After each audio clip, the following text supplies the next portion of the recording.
أعوذ بالله من الشيطان الرجيم.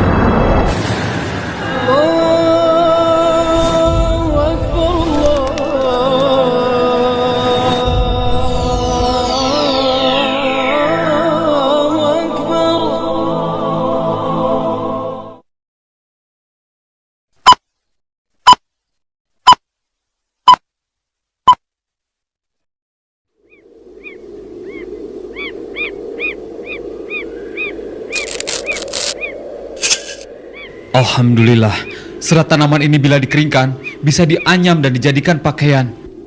Lihat itu, kita tidak perlu lagi menggunakan kulit binatang. Apa yang ada untuk menutup tubuh kita?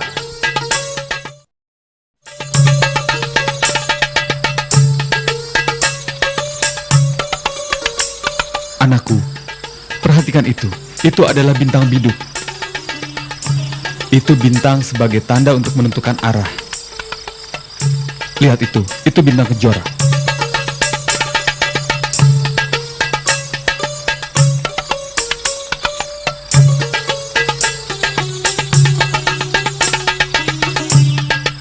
Itu bintang kejora. Ia bintang sebagai tanda pergantian waktu. Idris! Kuda itu liar sekali. Tenang. Nanti kau ditendangnya. Tenang. Hei, tenang kuda. Hati-hati. Akhirnya hewan itu tidak liar lagi.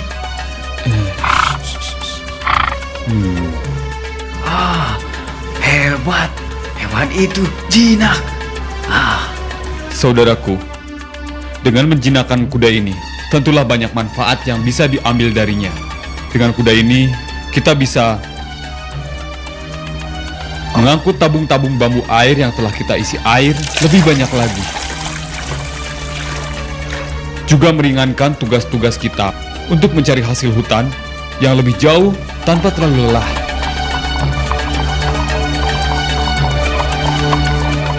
Itulah pentingnya, siapa yang menyerap lebih banyak ilmu serta dapat mengembangkannya, dialah yang akan memperoleh hasil yang lebih banyak lagi.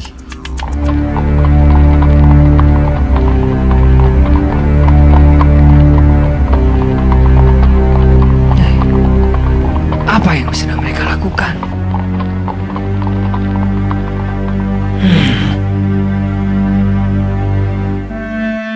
Enak betul, mereka seenaknya mengambil hasil hutan sembarangan. Memangnya hutan ini milik nenek moyangnya?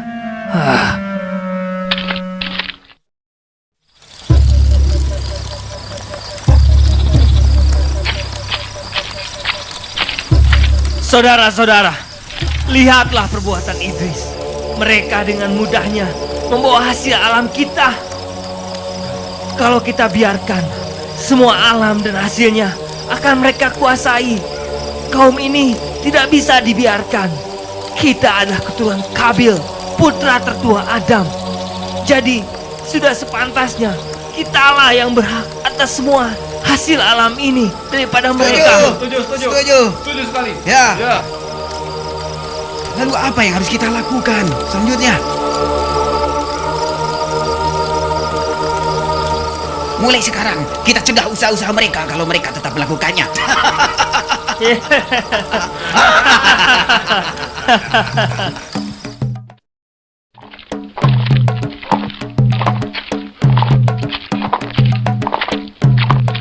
Oh, ini. Ya, letakkan saja pada tempatnya, saudaraku. Hei, Idris!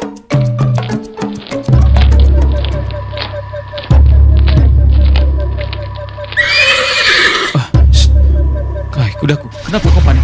Sudah, pergilah ke sana. Pergilah. Hei Idris, mulai saat ini kalian tidak boleh seenaknya lagi mengambil hasil hutan dimanapun di atas bumi ini tanpa sepengetahuan kami. Mengapa begitu? Bukankah itu semua karunia Allah yang diperuntukkan bagi seluruh anak cucu Adam, baik sekarang maupun masa datang? Benar, tapi kami adalah cucu Kabil, putra tertua Adam. Jadi kamilah yang lebih berhak atas semua ini daripada anak cucu Adam yang lainnya, termasuk kalian. Bukan begitu, teman-teman?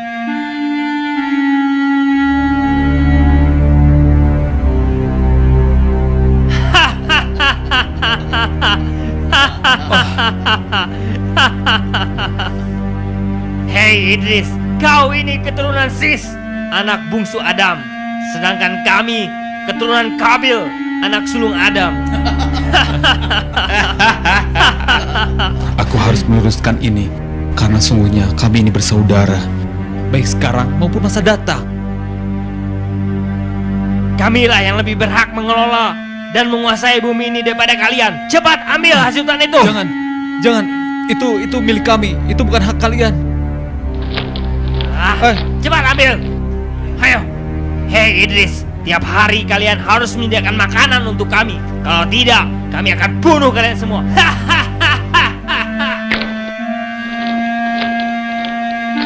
Ya Allah, ampunilah kesalahan mereka, berilah mereka kesadaran, dan turunkanlah kepada kami petunjuk-Mu apa yang harus kami perbuat, ya Allah. Ampunilah.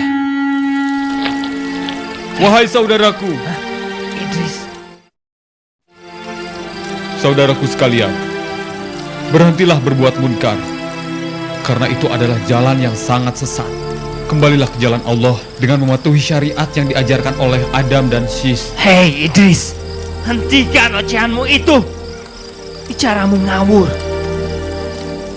Kami keturunan Kabil. Kami tidak mau lagi mematuhi ajaran Adam dan Sis. Apalagi harus mematuhi ocehanmu. Cuy, ya kau dari sini. Janganlah kau campur urusan kami lagi. Ayo cepat pergi dari sini. Kalau tidak, kubunuh kau. Dasar manusia tak tahu diri.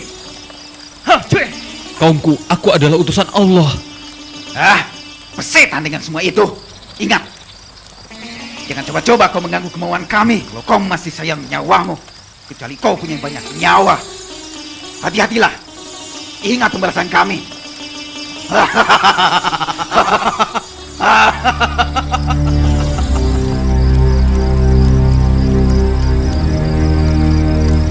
Ayo, kita beri dia pelajaran. Ayo, maju semua maju. Hei, hentikan. Aku saudaramu. Aku saudaramu. Hei, hentikan.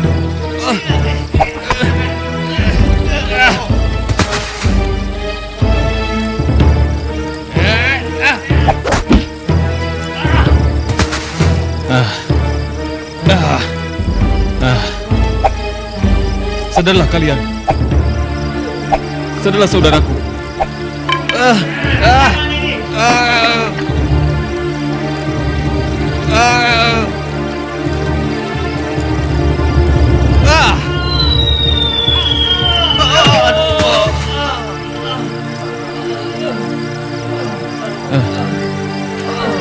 Hentikan saudaraku.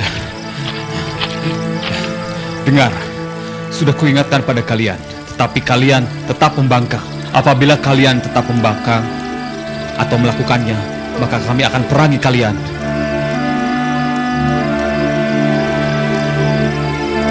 Ya, aku dan kaumku akan memerangi kalian, sehingga kalian akan bertobat kepada Allah. Assalamualaikum.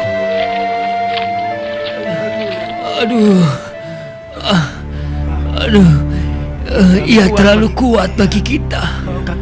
Aduh.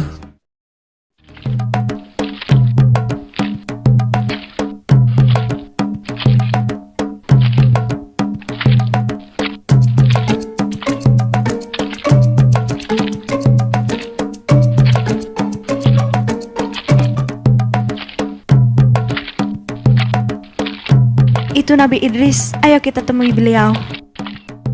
Assalamualaikum. Waalaikumsalam. Anak ini sudah tumbuh besar. Iya. Lucu sekali.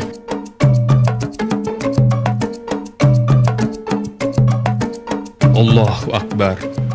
Allahu Akbar. Alhamdulillah, kau berhasil wahai Idris.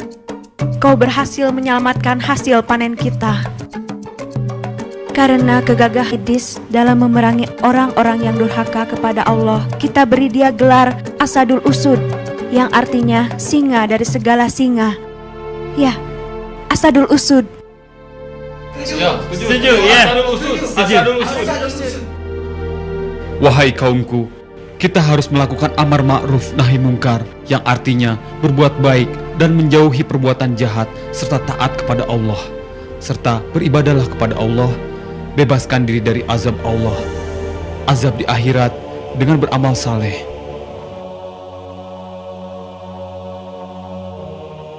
Serta beribadahlah kepada Allah, bebaskan diri dari azab Allah, baik di akhirat maupun di dunia.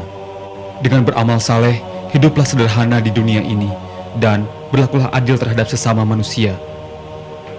Ya, betul. Betul sekali, benar. Aku setuju. Ya. Bagaimana kalau mereka datang dan menyerang kita lagi, wahai Nabi? Apa yang harus kita lakukan? Apa yang harus kita perbuat kalau mereka menyerang nanti? Ya, tubuh mereka besar-besar dan kasar.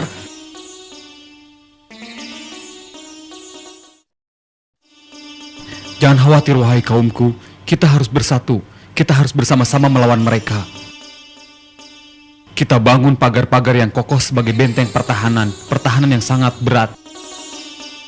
Tapi bagaimana kalau mereka memerangi kita? Berjihadlah melawan musuh-musuh Allah. Kita berjihad bersama-sama, insya Allah.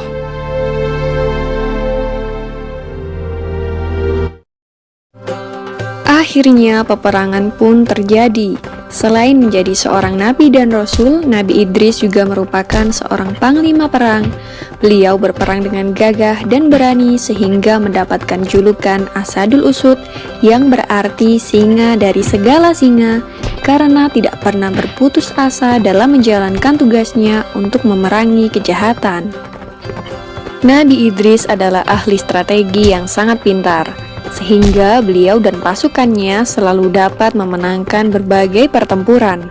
Namun semakin hari, kaum keturunan Qabil yang mungkar dan durhaka itu makin bertambah banyak jumlahnya, dan tidak terhenti menyerang para wanita dan anak-anak dari kaum Nabi Idris.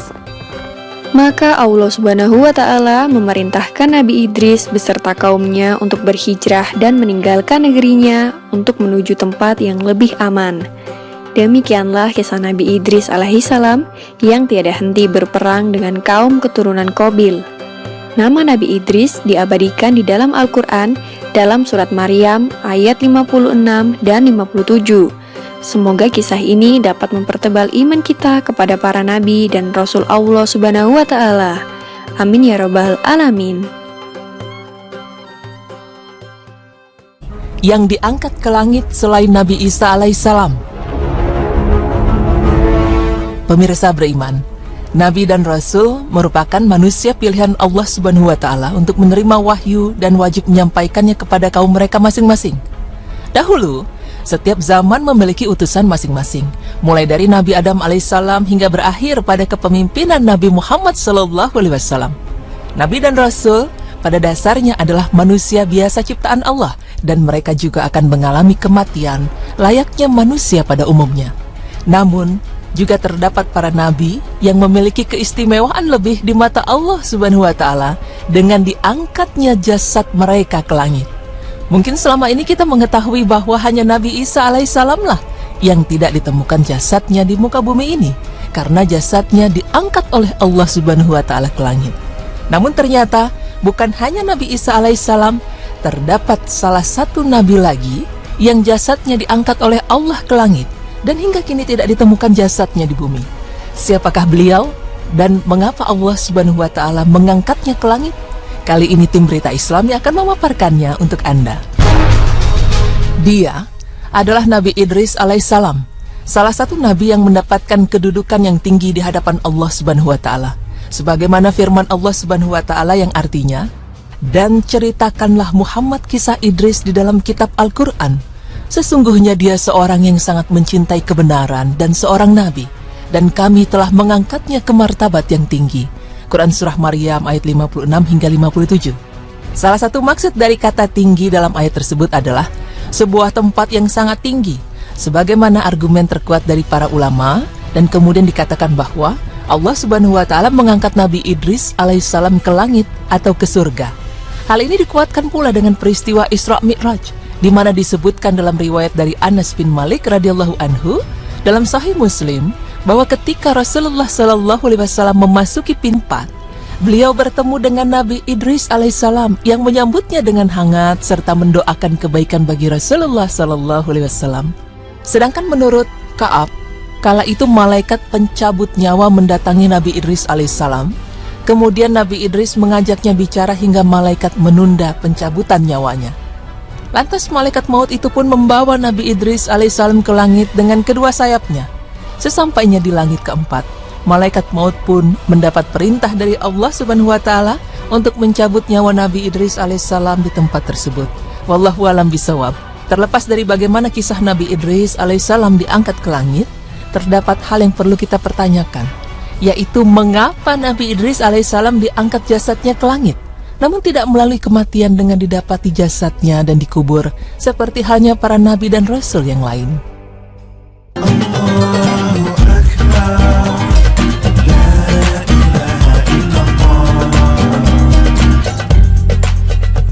Belajar. Nama aslinya adalah Ahnuh, yaitu seorang rasul yang pertama kali diberikan tugas untuk menyampaikan risalah kepada kaumnya, dan dia adalah Nabi Allah ketiga setelah Nabi Adam dan Syed alaihissalam. Nabi Idris alaihissalam adalah seorang nabi yang Allah puji akan sifat pembenaran yang sempurna, mempunyai ilmu yang sempurna, keyakinan yang kokoh, penyabar, dan banyaknya amal soleh. Dan dalam sebuah firman Allah Subhanahu wa taala juga dikatakan bahwa, dan ingatlah kisah Nabi Ismail, Nabi Idris, Nabi Zulkifli, mereka termasuk orang-orang yang sabar. Quran Surah Al-Anbiya ayat 85. Bukan hanya itu, para sejarawan kuno dan ahli sejarah para nabi menyebutkan bahwa Nabi Idris alaihissalam dianugerahi kepandaian dalam berbagai disiplin ilmu dan kemahiran serta kemampuan untuk menciptakan alat-alat untuk mempermudah pekerjaan manusia. Dalam beberapa kisah dikatakan bahwa Idris sebagai nabi pertama yang mengenal tulisan. Ia juga menguasai berbagai bahasa, ilmu perhitungan, ilmu alam, astronomi, dan lain sebagainya. Dan menurut Ibnu Ishaq, Nabi Idris adalah orang yang pertama kali menulis dengan pena, menjahit baju dari kain, dan memakainya. Pemirsa beriman, tidak heran jika Allah Subhanahu wa taala memberikan martabat yang tinggi pada Nabi Idris alaihissalam, karena hal ini juga dilandasi dari keistimewaan yang terdapat pada diri Nabi Idris alaihissalam sendiri. Semoga informasi ini dapat bermanfaat bagi kita semua dan dapat menambah wawasan kita tentang sejarah dunia Islam. Amin. Alaihissalam adalah seorang nabi yang Allah puji akan sifat pembenaran yang sempurna, mempunyai ilmu yang sempurna, keyakinan yang kokoh, penyabar, dan banyaknya amal soleh. Dan dalam sebuah firman Allah Subhanahu wa taala juga dikatakan bahwa, dan ingatlah kisah Nabi Ismail, Nabi Idris, Nabi Zulkifli, mereka termasuk orang-orang yang sabar. Quran Surah Al-Anbiya ayat 85. Bukan hanya itu, para sejarawan kuno dan ahli sejarah para nabi menyebutkan bahwa Nabi Idris alaihissalam dianugerahi kepandaian dalam berbagai disiplin ilmu dan kemahiran serta kemampuan untuk menciptakan alat-alat untuk mempermudah pekerjaan manusia. Dalam beberapa kisah dikatakan bahwa Idris sebagai nabi pertama yang mengenal tulisan. Ia juga menguasai berbagai bahasa, ilmu perhitungan, ilmu alam, astronomi, dan lain sebagainya. Dan menurut Ibnu Ishaq, Nabi Idris adalah orang yang pertama kali menulis dengan pena, menjahit baju dari kain, dan memakainya. Pemirsa beriman, tidak heran jika Allah Subhanahu wa taala memberikan martabat yang tinggi pada Nabi Idris alaihissalam, karena hal ini juga dilandasi dari keistimewaan yang terdapat pada diri Nabi Idris alaihissalam sendiri. Semoga informasi ini dapat bermanfaat bagi kita semua dan dapat menambah wawasan kita tentang sejarah dunia Islam. Amin.